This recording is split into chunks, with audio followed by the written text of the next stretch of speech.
একই সঙ্গে দক্ষিণবঙ্গে যেমন মতুয়াদের স্বস্তি দিয়ে সিএ সার্টিফিকেট শুনানিতে বৈধতার স্বীকৃতি দিয়েছে কেন্দ্র সরকার, অপরদিকে উত্তরবঙ্গে সিতায়ে বিজেপি রাজ্যসভার সাংসদ অনন্ত মহারাজ বলছেন, কারা এই সিএ প্রমাণ চাইছেন তারা নিজেরাই বাংলাদেশি, কারা প্রমাণ নেবেন প্রশ্ন তুলে অস্বস্তি বাড়ালেন বিজেপির মধ্যেই।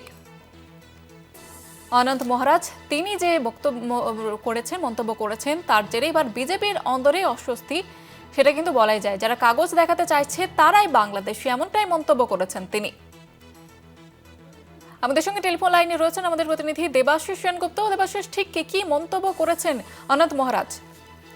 দেখো, পশ্চিমবঙ্গের রানাঘাট, নদিয়া রানাঘাট, এইসব অঞ্চলে, কৃষ্ণনগর, এটা অঞ্চলে প্রচুর মতুয়া মানুষের বাস, তাদের মধ্যে এবং ঠাকুরনগর, সেখানে মতুয়া মানুষ, তাদের মধ্যে একটা আতঙ্ক কাজ করছিল যে সেক্ষেত্রে তাদের কি হবে। কেন সেখানে যেভাবে শান্তনু ঠাকুর কিছুদিন আগেই যে কথা বলেছে তাতে কিন্তু তাদের মধ্যে আতঙ্ক একটা সৃষ্টি হয়েছিল এবং সেখানে প্রধানমন্ত্রী এসে বক্তব্য রাখার কথা, সে জায়গায় প্রধানমন্ত্রী আসেন এবং ভার্চুয়ালি বলেন। কিন্তু এই বিষয়ে অর্থাৎ মতুয়া সম্প্রদায়ের মানুষদের যাদের ভোট তারা পেয়েছেন, যাদের কাছে এর আগেও তারা বলেছেন তাদেরকে নাগরিকত্ব দেবে, কোনো কথাই কিন্তু প্রধানমন্ত্রী বলেন।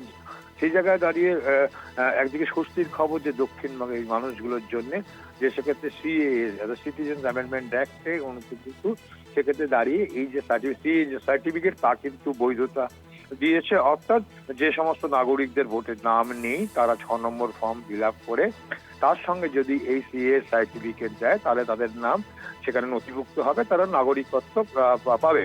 এটা যেমন একদিকে তাদের মতুয়া সম্প্রদায়ের মানুষদের মধ্যে, কেন ইতিমধ্যেই জানে যে 70,000-এর বেশি এই মতুয়া এই সার্টিফিকেট এখনো পর্যন্ত ইস্যু করা হয়েছে এবং প্রায় যে যা সংখ্যার পরিসংখ্যান দেখা যাচ্ছে যে 90% মতুয়া সম্প্রদায়ের মানুষ তারা কিন্তু হিন্দু শরণার্থী, যারা ওপার বাংলা থেকে এসেছিলেন, তাদের ডকুমেন্টস, তাদের নাগরিকত্ব নিয়ে তারা ভুগছিলেন।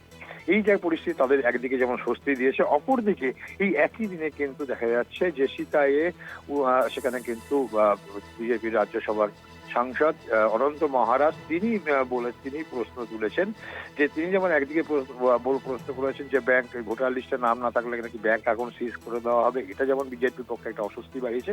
পাশাপাশি একইভাবে তিনি যেটা প্রশ্ন তুলেছেন যে কারা এই ডকুমেন্টস এসিয়ে নিয়ে কারা এই প্রতিপত্র প্রমাণ দেখবে, কারা বাংলাদেশি কারা বাংলাদেশি নয়, যারা এই কাজটা করবে খাতা কলমে যাদের হাতে এই কাগজপত্র তারাই তো নিজেরা বাংলাদেশি। এবং কোনো জায়গায় এমনও শোনা যাচ্ছে তিনি এই বক্তব্য রেখেছেন দেশের প্রধানমন্ত্রী, রাজ্যপাল, রাষ্ট্রপতি তারাও তো বাংলাদেশি, এমনটাও বলে কিন্তু রীতিমতো বিজেপির মধ্যে যেমন একটা বিতর্ক বাড়িয়েছেন এবং অস্বস্তিতে ফেলেছেন। পাশাপাশি কিন্তু এই আবহাওয়া অর্থাৎ এসআইআর আবহাওয়ার মধ্যে যখন একটা মুসলিম অংশের মানুষ কিন্তু রীতিমতো আতঙ্কিত রয়েছে, সেই জায়গায় দাঁড়িয়ে এই কথা কিন্তু আরো করে উস্কে দিয়েছে এবং বিজেপির মধ্যে একটা অস্বস্তি বাড়িয়েছে, এমনটাই মনে করছে কিন্তু রাজনৈতিক মহল।